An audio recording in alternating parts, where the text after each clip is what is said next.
Health anxiety disorder বা illness anxiety disorder, যেটাকে আগে হাইপোকন্ড্রিয়াসিস বলতো, এটা কিন্তু খুব আনকমন একটা অসুখ নয়। এটা একটা মানসিক স্বাস্থ্যের অসুখ।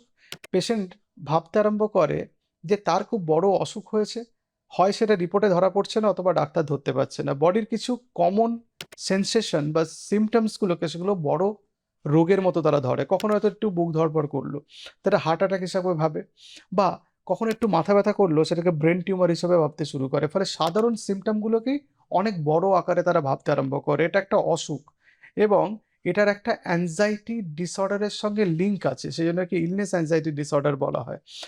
এই ধরনের পেশেন্টরা দিনের পর দিন অনেক অনেক টেস্ট করতে থাকেন, ইন্টারনেটে গিয়ে রোগ সম্বন্ধে পড়তে থাকেন এবং মাঝে মাঝে ডাক্তারবাবু পরিবর্তন করতে থাকেন। তখন যারা আমাদের কাছে আসেন সেই পেশেন্টরা, দেখা যায় এরকম মোটা ফাইল নিয়ে আসেন এবং একই রিপোর্ট বহুবার করা, বিভিন্ন জায়গা থেকে করা, বিভিন্ন ডাক্তারবাবুর কাছ থেকে পরামর্শ নিয়ে সেসব রিপোর্ট করা হয়েছে। তারা কখনই ভাবতে পারেন না যে তারা সুস্থ।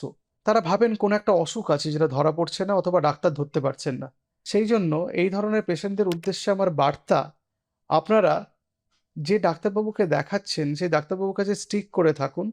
মাঝে মাঝে একটা ফলো আপ করবেন, ডাক্তারবাবুকে গিয়ে দেখাবেন, সেই ডাক্তারবাবুকে গিয়েই দেখাবেন। একটা স্ট্রাকচার্ড ফলো আপ দরকার।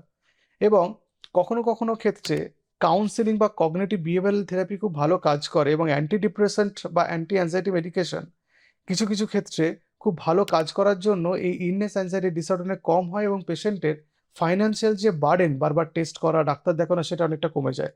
এই ধরনের পেশেন্ট দেখা যায় ফ্যামিলি রিলেশনও খুব খারাপ হয়ে যায়, কারণ তারা এতটাই স্বাস্থ্য নিয়ে উদ্বিগ্ন থাকেন, তারা পরিবারের দিকে নজর দিতে পারেন না। এবং স্বাস্থ্যের জন্য টেস্ট করা, বিভিন্ন ডাক্তারের চেম্বারে যাওয়া, হাসপাতাল ভিজিট করার জন্য, তাদের কাজের জায়গা খারাপ হওয়ার জন্য তাদের আর্থিক প্রচুর ক্ষয়ক্ষতির সম্মুখীন হতে হয়। সুতরাং এটা একটা অসুখ, এটাকে অবজ্ঞা করা যাবে না।